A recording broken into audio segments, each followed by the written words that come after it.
So yeah, I'm a mathematician by background. So when I was around 30, I had no knowledge of biology beyond like a bad high school course.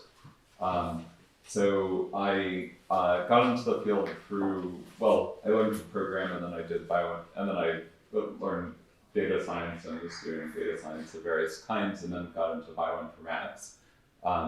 So I formerly worked at a anti-aging drug discovery company called BioAge Labs, where I was developing biomarkers of mortality, predicting how long people live based on the contents of the blood. And then I learned something about drug development there, and since then I co-founded Equator Therapeutics, where I'm now. And do you want to tell us a little bit about it? Yes. Sure. So what we're doing at Equator is we are developing a drug to increase resting metabolic rate. So with a view toward reversing obesity and related complications, type 2 diabetes, fatty liver disease. There was something Can I add something? Oh yeah? We're investors proudly in Equator. It's a drug that could become the best-selling drug of all time, because similar drugs melt the fat off your body. Pounds of fat per week can be lost, but it was toxic. This DNP molecule, I don't know if you want to tell the story. Sure. The idea of increasing resting metabolic rate by activating mitochondrial heat production, which is what we're doing. It's a quite old idea, going back to like the fact that this was possible. It kind of emerged in World War I, where an explosive, a compound related to TNT, DNP, was being used to create explosives in French munition factories, and the finding was that the factory workers lost a lot of weight. So this was eventually tied back to this compound DNP, which was then marketed as a weight loss drug in America, and used by 800,000 people. And that was over a very short period of time. It became very popular, and then about 1% of people took it developed cataracts, 1% developed cataracts, and some people died of overeating. So the drug was banned by the FDA. It was one of the first drugs to be banned by the FDA. But ever since then, there was this dream, is there some way to do this safely? And there was a revival of interest in this area about a decade ago. There was a body of research saying that if you take this weight loss drug from the 1930s and kind of administer it in such a way that the effect is smoothed out over time, rather than being high immediately upon dosing and then dying off, then you're able to burn the same number of calories over a period of time with much reduced toxicity, or with much reduced risk of acute toxicity, risk of overdosing. But that molecule still has problems. And my co-founder, Yuri Kurychok at UCSF, he developed, basically he characterized the way in which mitochondria produce heat, which gave rise to the possibility of the development of a targeted, selective activator of the native pathways responsible for mitochondrial heat production. That was the background for us. So is this a drug you'd have to take, say if you had diabetes and were overweight or something? Yes. Is this a drug that I would have to then take for the rest of my life, or would it be for a short amount of time and I would get healthy again? Yeah, And is it type 1 or type 2 or? Yeah. Type 1? So type 2 diabetes. You want to do type 2, okay. So type 1 diabetes, there's like the beta cells are not working, and there's not very much that you can do about that as far as restoring insulin, like I mean, you're missing insulin. Yeah. So yeah. Whereas with type 2, the beta cells that in the pancreas that produce insulin, they're functional, but basically the amount of insulin that you need to produce in order to get sugar into cells is very large. So then you have this phenotype where you have lots of sugar circulating in the blood, which gives rise to inflammation. And you also have the cells not getting the energy that they need, despite the fact that the beta cells are producing lots of insulin. So that this is a phenotype that arises when downstream of obesity. So for the most part, there are type 2 diabetics without obesity, but basically excess fat results in depositions of fat in tissues other than fat. Okay, so is this controlled through heat, or have you ever heard the saying an apple a day keeps the doctor away? And then how fluorescein within apples is meant to help manage insulin levels within the body? Do you know about this? Let's see. So I've heard the phrase "an apple a day keeps the doctor away." And fluorescein, have you ever heard of this? No. Okay, well we don't need to go into this because this is separate to your talk, but we can talk about this another time. But I'm just wondering how this drug kind of works. So it's like through heat, and then like tell me, like what is it doing to my body when I take it? Yes. So there are depositions. So in type 2 diabetes, there are depositions of fat in tissues other than fat. So you have depositions of fat in the liver, fatty liver disease. You also get depositions of fat in other tissues, kidney, heart, brain. So I take your drug. Yeah. And then and then what happens is that the cells begin consuming more energy, and so they need energy. There's a lack of energy, and so the fat deposits start to get used as energy, and then the fat deposits burn off, and then insulin sensitivity is restored. Go for it. So when you sort of talk about increasing metabolism, it makes me think about aging. I mean, because people are trying to decrease their metabolism to live longer. Is there a risk there?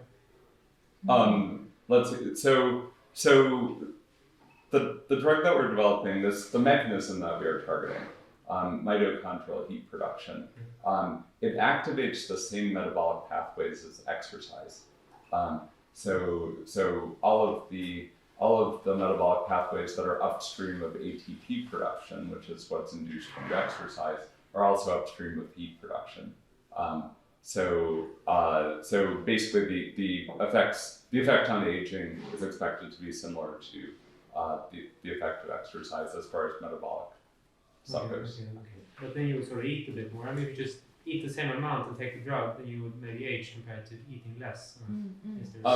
Yeah. So that's a good question.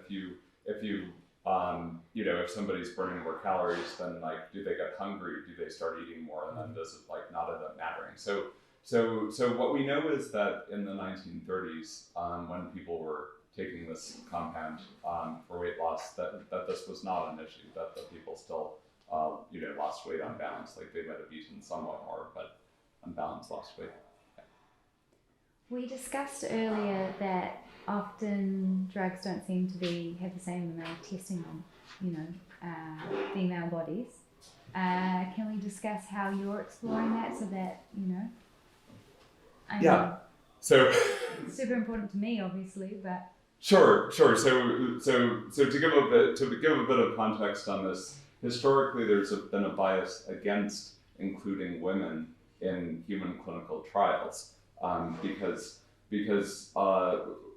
in women, the menstrual cycle gives rise to variability that adds noise to clinical trial results. So you need larger sample sizes in order to have the same significance. So in order to contain costs, there was a skewing toward men of testing. But then what would happen is that there would be female-specific side effects that would come out when the drug was then prescribed to women.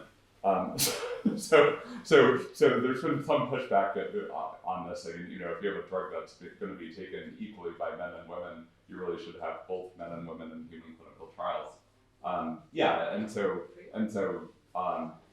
mean, the market here contains both men and women, and we want the drug to be useful to the largest number of people, so we are doing testing in both male and female animals. Amounts or in equal amounts? Equal amounts. Like, are you testing equally on all genders?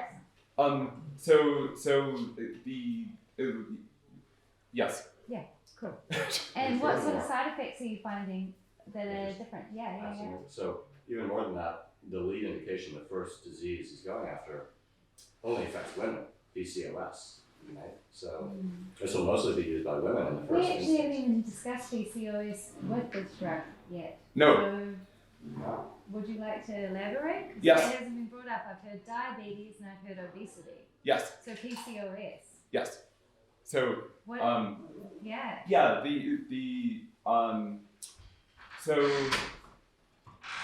polycystic ovary syndrome. It's not a very widely known condition, but it affects 1 in 10 women. It's and- very widely known. Well, maybe amongst people as intellectually most women do not know that they have polycystic ovary syndrome. So this is an unusually intellectually curious crowd. Yeah. Yeah. So yeah, I mean, the women in this crowd might know what polycystic ovary Yes, we syndrome do. is, but I do. Do you? Yeah. But the way in which so what is polycystic ovary syndrome? It's a complex disorder. You have an interaction between you have insulin resistance leading to the excess production of androgens, and you have a kind of cascade of that type. Which also obstructs fertility. So polycystic ovary syndrome is the leading cause of infertility in women. So basically, and restoring insulin sensitivity, which can be accomplished by weight loss, has been shown to reverse polycystic ovary syndrome. Polycystic ovary syndrome, in most cases, goes into remission with restoration of insulin sensitivity. Yeah. With what sort of time period? How long does it take? Within 3 months. Yeah. That's super quick. Yeah. Wow. I'm more interested, Deal. totally, to have my cake and eat it too. You know, I'd be a total fatty if I didn't have some kind of restriction on my diet. But if I can, It's like you're eating an apple. well, your mention of the apple reminded me. But I mean, this will, I think, if successful, be the best-selling drug of all time. You know, one of the best-selling drugs today is sitagliptin from Novo Nordisk. There's semaglutide and there's tirzepatide. So these drugs represent a major advance in the treatment of obesity and metabolic disorders. They are essentially appetite suppression agents. They essentially act on hormone receptors in the brain, sending signals that you're full. So you don't need as much. So these drugs are the obesity market. Like last year was like around 1 billion. Sales of anti-obesity drugs were 1 billion, and by 2030, revenue is J.P. Morgan analysts project that revenue will exceed 50 billion a year. So there's a very rapidly rising anti-obesity market for a number of reasons. There's a shift away from viewing obesity as as like a willpower problem toward addressing obesity as an important preventative medicine to prevent these complications that arise later. So how many women do you have on your team? Women on our team. We have, let's see, I should know the answer to this off the top of my head. We have 3. Our head of medicinal chemistry, Catherine Widdowson, one of the three co-founders, Lilia is female, and as is our director of preclinical development. And how big is the team? We are 9 right now. Mm-hmm. Yeah. And where are you going? Like, what is the time frame before this goes to market, or that sort of, or it's not already in market, right? You're still developing. No. Yeah. So What we're are those challenges? Like, where is it going? How soon? Yes. Yeah. So we are in the midst of medicinal chemistry optimization. Mm-hmm. So we have compounds that work in rodents that increase metabolic rate and burn fat in rodents. But we are really targeting being the best in class drug. So what we're looking for is as favorable a safety efficacy ratio as possible, so that it can be prescribed to the largest number of people with the fewest adverse events. And that will take some time, but we're looking to begin human clinical trials in 2025. Oh, that's soon. Yeah, cool. Do we have questions in the crowd? I don't know if you can disclose it, but can you give us some information about the structure of this drug? Is it like small molecule? Yes. We're working with small molecules. And we screened about 40,000 chemical compounds from compound screening libraries. Sorry. It's a squeaky door in an old chateau.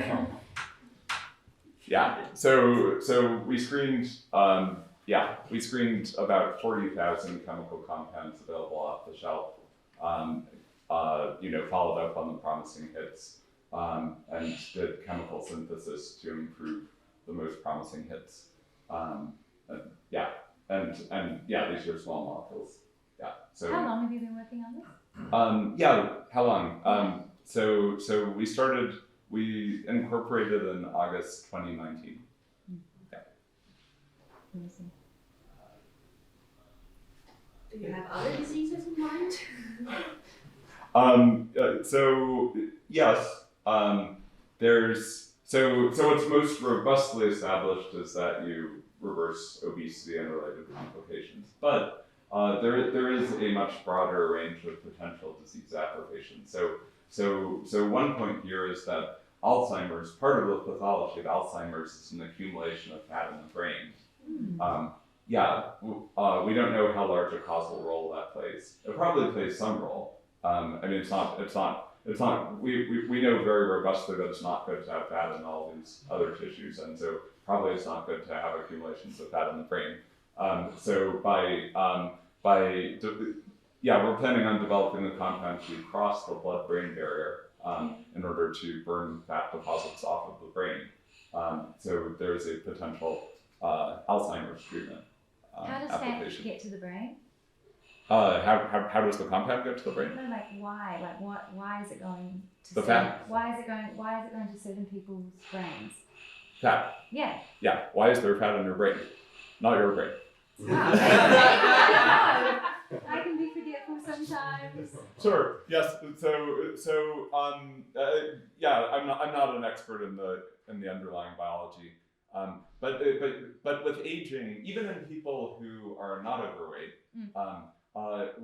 over the course of the aging process, you begin to see accumulation of fat in all of these tissues where fat is not supposed to be. So holistically, the organism gets worse at preventing fat deposits from accumulating in these tissues that are intended for other things, which include the brain. Yeah. Yes. Maybe I missed it. How did you find the target to start with? Protein target? Yeah. Yeah. So very good question. So my co-founder Yuri Kurychuk at UCSF, he developed a method for directly recording ion currents through the inner mitochondrial membrane. His lab studies proton currents, potassium currents, chloride currents. Anyway, the mechanism that results in heat production involves proton currents flowing through the inner mitochondrial membrane. the membrane kind of acts as a resistor, and then you have like a current flowing through it in the form of hydrogen ions. So basically he developed this method, and then they looked at mitochondria from knockout animals in which various proteins have been eliminated from the inner mitochondrial membrane, and by comparing the currents in those with wild type mitochondria, we're able to identify the protein responsible. Yeah. So as if obesity and metabolic syndrome were not a big enough market, cancer is another one. So we've talked about this at length. For the non-biologist in the room, there's something called the Warburg effect, named after Otto Warburg, one of the greatest biochemists ever.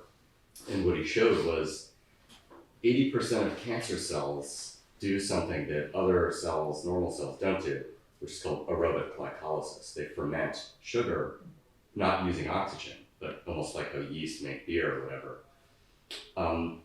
And so, a bunch of groups have tried to drug this difference that's present in 80% of tumor cells. And so I think this is an area of interest, and you've been in touch with some big pharmas already. Have you talked to them about the Warburg effect at all? Yeah, so we haven't spoken with pharma companies about the Warburg effect, but yeah, just to expand on that. So in cancer cells, as well as senescent cells, the mitochondria often, their mitochondria are not working very well. So in healthy mitochondria, you have a large voltage across the inner mitochondrial membrane that's used to power ATP production and heat production. In cancer cells, cancer cells and senescent cells are in general like cells that often are cells that were supposed to die, but that where the cell death process didn't work properly. So their mitochondria are often impaired, and the voltage across them that's supposed to be strong is often quite weak. So by activating these currents, so for anti-cancer or senolytic applications, you'd want to hit the mechanism hard, because if you induce a lot of current, then you have a significant drop in voltage. And if the voltage is already depressed, as it is in these dysfunctional cells, then you can drive the voltage to zero. When you drive the voltage to zero, that releases pro-apoptotic factors, which induce cell death. So activating this mechanism can selectively kill cancer cells. And something you mentioned hadn't occurred to me is hyperthermia. So one of the therapies for cancer is you just create a fever in yourself. So I wonder if you could drive the dose to a level where it causes hyperthermia, and so you're hitting both the metabolic side, but also the hyperthermic side that I guess causes heat shock factor to be in place, or maybe just generally like we have a fever in part because T cells work more effectively in the heat for some reason. So that's another thing you could look into. Yeah. So for something that people are like taking regularly for obesity, you don't want their body temperature to increase at all. You want them to have normal body temperature, but in the cases of life-threatening indications, like in general, anti-cancer therapies are often harsh, but if administered in the right context, yes, you may want to activate mitochondrial heat production to the point where you have a low-grade fever, and approach cancer in that way. Does that mean that if I was to take this drug, it would be slightly uncomfortable for me? Because because it's raising the heat no matter what, even if it's across the board, right? What is it just like uncomfortable? To take the drug, even if it does all these wonderful things. So it's a dose-dependent thing. Uh-huh. At sufficiently low levels, activating, your body has temperature regulation mechanisms. So in general, if you have too much heat, what happens is that your capillaries, the small blood vessels, they dilate and get pressed toward the surface of the skin. And so the blood is in contact with the outside environment to a greater degree. And the excess heat just dissipates into the environment, and core body temperature remains constant. Yeah.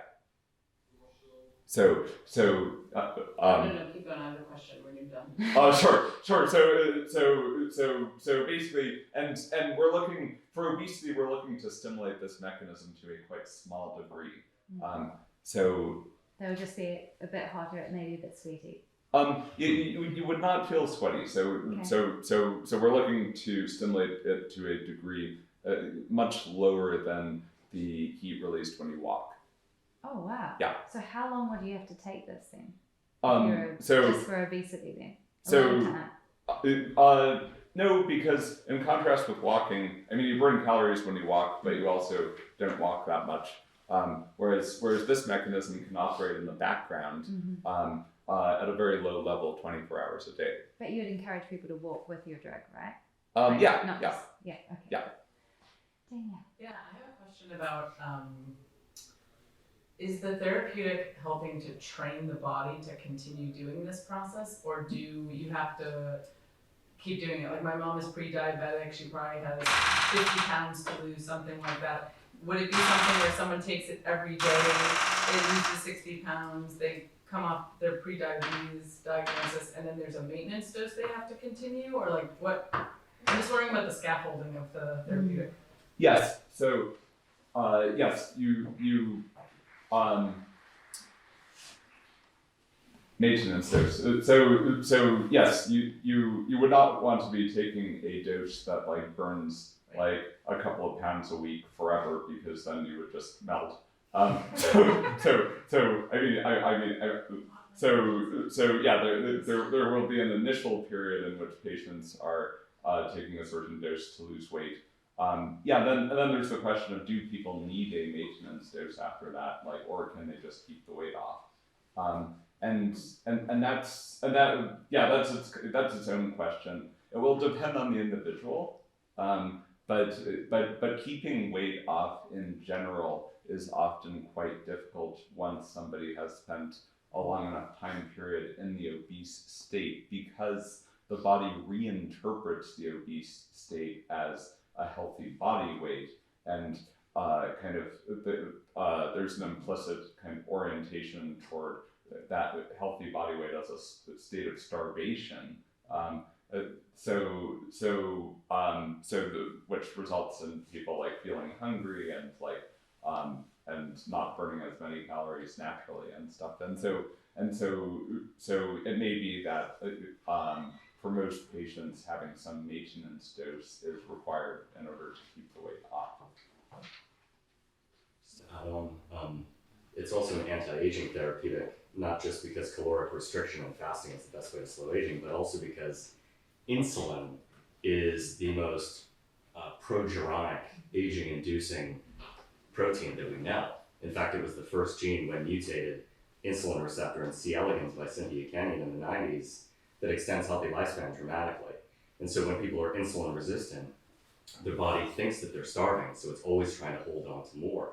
If you can lower the body fat percentage long enough, then you can reverse insulin resistance and thereby slow the aging process as well. Yes. Yes, Danielle. Two-part question. One is like, would people, is part of the hope that, is it satiating in some sort of way where you would actually feel like you don't need to eat as much, number one? And the second question is, are you worried about like abuse of the drug or like black market effect, or hey, modeling agencies now have their hands on this because they have, incentives to use things like this? Yes. So two things. One is that when it comes to satiety, kind of related to what Sebastian was saying, like part of why type 2 diabetics feel a need to eat is because the sugar isn't getting into their cells, and so by reversing insulin resistance, the sugar gets into the cells, so there's not as much hunger. We are over time. It's okay, let's answer the second one and then we'll wrap it up. Second one? Yeah. The second. Potential for abuse. So yes, this is a drug that could be abused, and that means that the bar for that safety needs to be really high. So that's why. So depending on how high the bar for safety is, yeah, if high enough, it can be prescribed just like over the counter. Like, okay, if you are living with obesity, here's this pill. Yeah, and then there are intermediate levels of success that we might have. Like this could hypothetically, if the safety bar is not high enough, it could be regulated. Like maybe you need to go in like once a week in order to like get your medication for the week or something, for example, or maybe you need to go in for like an injectable or something like that. Yeah. But I should say, I've been taking the drug and it didn't help my modeling career at all. Taylor, thank you so much. Yes.